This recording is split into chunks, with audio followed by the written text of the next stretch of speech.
What is going on, guys? I am vlogging with the GoPro because I am trying it out because I think it'll be easier to just have the GoPro and be able to film more, especially when I'm chasing this monster around all the time. Olive, hey, come back. Anyways, me and Olive are having a day, and I'm gonna grab her. You say hello. We are working on the car today. I'll show you guys what I got going on. Trying to film more. I've just talked about it a bunch of times, but it's not always the easiest. I just moved into this new house. Princess has been, she's been better. Let's just say that. But anyways, what I'm doing today is new fans on the radiator. These are some spal fans that do a total of 4,000 CFM, and I was using these Mishimoto fans before. I don't know where they are, but they only did about 900, so this should help a lot. The other problem that I was having was, I know a lot of LS guys will drill and tap the water pump for the steam ports. I have an Earl steam port kit, and the problem was that the steam port hose, it was actually up here, and it ended up being higher than the radiator, so I'm afraid that there was some air getting caught in that hose.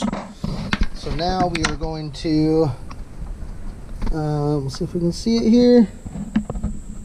That hole right there in the radiator will be a fitting there that the steam port kit goes to.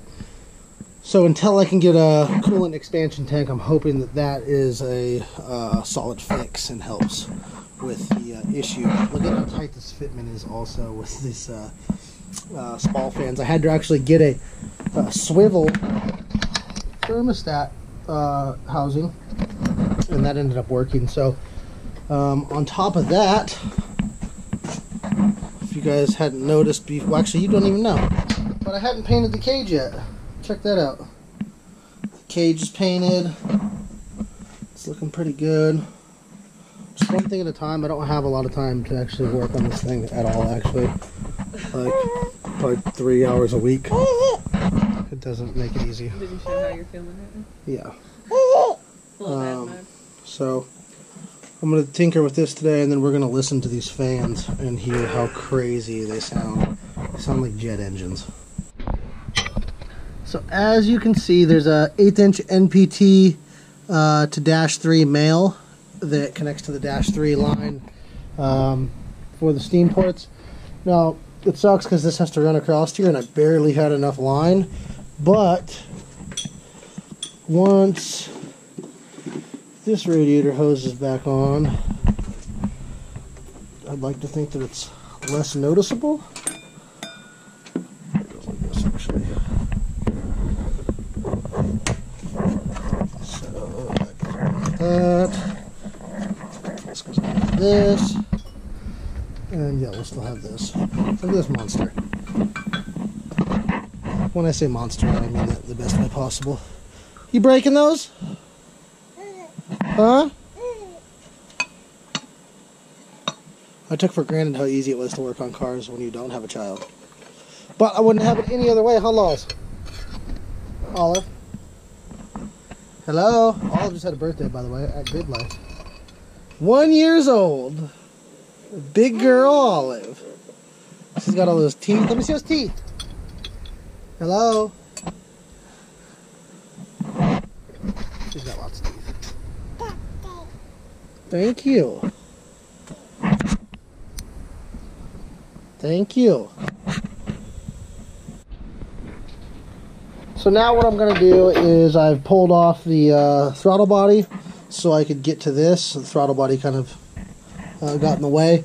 This is tapped to 1/8 inch NPT, but when I tapped that originally, I put the bit in a little bit too far, and now that I'm plugging it, I think it's going to be a little loose. So I'm going to drill this out, and I have a 1/4 inch NPT tap and a 1/4 inch NPT plug. So I'm going to plug that, and then we got a lower radiator hose on. Got to put the upper radiator hose on. Wire one more fan, and then put the whole front end back together, and then we should be good to fire it up, bleed the coolant, and see if this thing stayed cool. Now before, because you guys haven't been in the loop and I haven't been making videos, you don't know, but this thing would overheat if it just idled for too long. So we're going to try to get rid of those issues permanently. I'm really excited about that, like just being able to drive it around town and sit at a stoplight and, ooh, Olive, be careful. Sit at a stoplight and not overheat would be fantastic. Alright, so I notched out this plastic so I can get the radiator cap on and off. It's the second time I've had to do that. These WiseFab Ackerman spacers are what hold the radiator up. And then we've got our plug in here, got our line down there. So the last things I need to do before we start bleeding is I gotta find another hose clamp for the bottom. And the bottom radiator hose is just kind of dangling. And then I gotta wire this fan. So we're moving along here. And I can't really set up the camera to film anything specific because I'm kind of bouncing all over the place. Everything's looking pretty damn good. You can see the clearance there on the bottom hose. Kinda. It's pretty shady in here, so you can't really see anything. This goes here. Our in specialties harness, making my life fucking easy. Oh, there we go. Damn. So hot out here, this feels good. Woo! Hell yeah. Now I've only got a 12 gauge wire for these fans, so I'm going to let them run for a few minutes to make sure the wire doesn't get hot.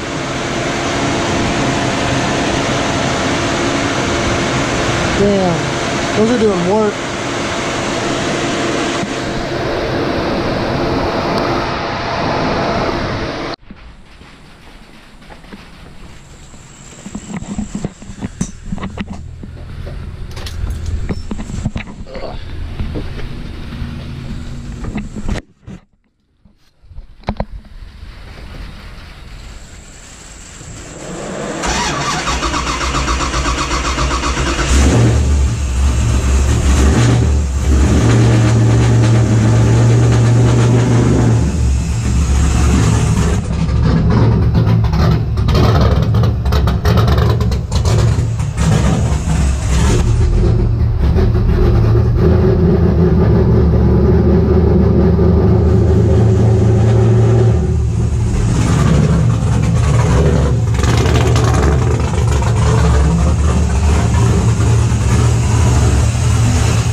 Thing's loud. I'm sure my neighbors hate me.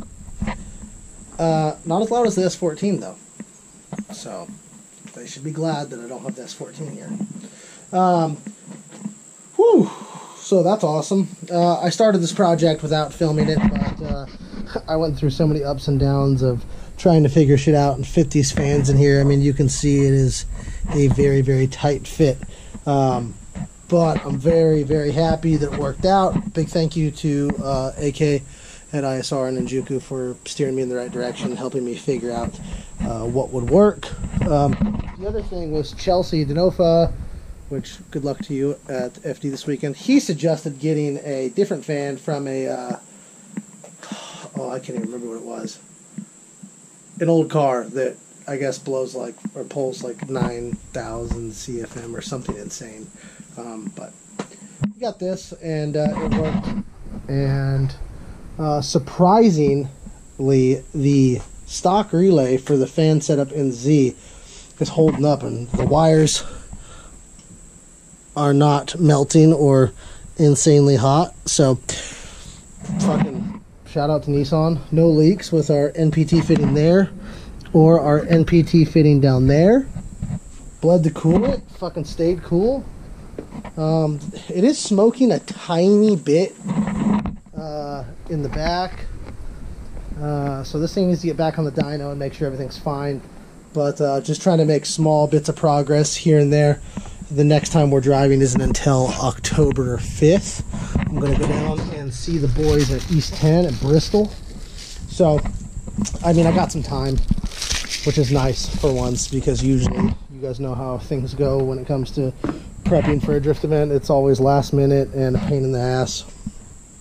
And this time I have some time. So, got the cage painted, going to get the interior put back together. This had like some ghetto window tint in the back, so I've been pulling that out. You can still see there's still some up there. It needs a wash. Could use an alignment. I actually talked to a local shop here that said they would align my car. Thank God, because nobody else will do it. Put the intake back on. Shit, this thing is coming back together. I'm so happy.